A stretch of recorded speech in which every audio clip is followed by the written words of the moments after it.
بسم الله الرحمن الرحيم. إن شاء الله مع الدرس الثاني من سلسلة دايناميك أكشن. طيب إحنا خلاص في الجزء اللي فات عرفنا منين بنعمل دايناميك أكشن ويعني إيه إيفنت ويعني إيه أكشن. طيب تعالوا نكمل بقى ناخد جزئية مهمة جدا اللي هو أنا عندي ترو فولس. طب إمتى أقدر أعمل ترو؟ إمتى أقدر أعمل فولس؟ ترو تقدر تعمله في أي وقت، لأن أنت بتقول إن أنا عايز أغير السالري، فلما أغير السالري اعمل كذا. طيب فولس؟ لا مش هينفع. طب تعالوا نجرب. طيب احنا هنفضل في التشينج ايفنت شويه لحد ما نفهم بقيه الجزئيات دي، وبعد كده نبدا نغير الايفنت ان شاء الله. تعال نعمل ترو اكشن في حاله تشينج السالري ونخليه بيعمل ديسيبل.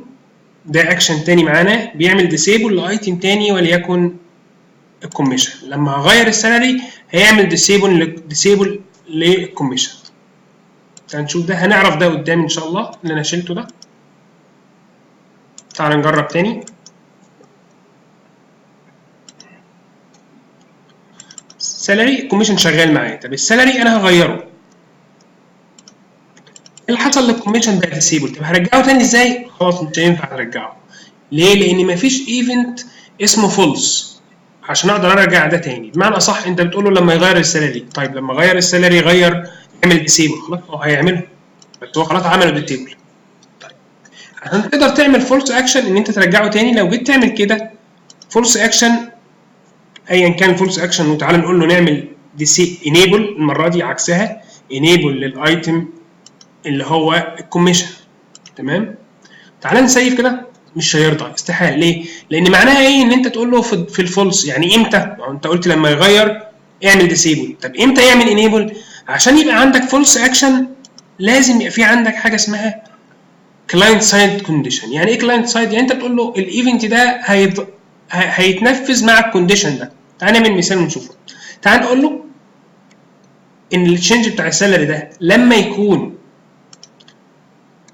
الايتم اللي هو السالري اكبر من 1000. تمام. يبقى لما يكون اكبر من 1000 اعمل ديسيبل للكوميشن. طب ينفع اسيبها من غير فولس؟ ينفع. هنجرب.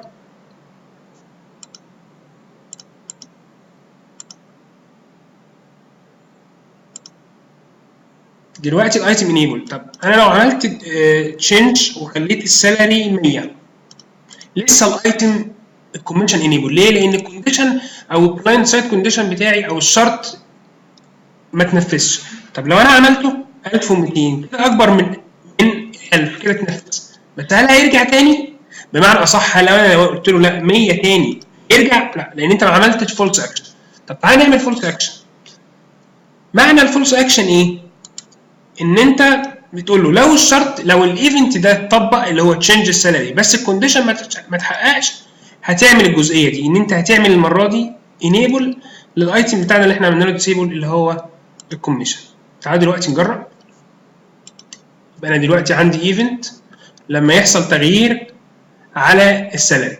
طيب لما يحصل تغيير على السالري، طب لو في حاله السالري اكبر من 1000 اتقفل اهو. طيب خليته تاني 1200 لسه اكبر، فالفولس ما تنفذش. انما لو انا عملت كده 100 كده الفولس اكشن هو اللي اتنفذ، لان الايفنت بتاعي اتحقق. اي نعم ان انا غيرت على السالري بس الكونديشن ما اتحققش. تمام. فهمنا كده يا جماعه جزئيه الفولس اكشن. استحاله تقدر تعمل فولس اكشن الا اذا كنت انت عامل حاجه اسمها كلاينت سايد كونديشن، وان شاء الله هناخد امثله عليها واحنا شغالين. انا قلت له في الشرط بتاع الكلاينت سايد كونديشن ان السالري يبقى اكبر من 1000. طب تعال نخليه اقل من. دلوقتي الايتم بتاعي لازم يكون اقل من 1000 عشان يتنفذ مين؟ الترو اكشن اللي هو الديسيبل. طب في حاله ان هو اكبر من 1000 هيتعكس الجزئيه دي وهيبقى انيبل. تعال نجرب.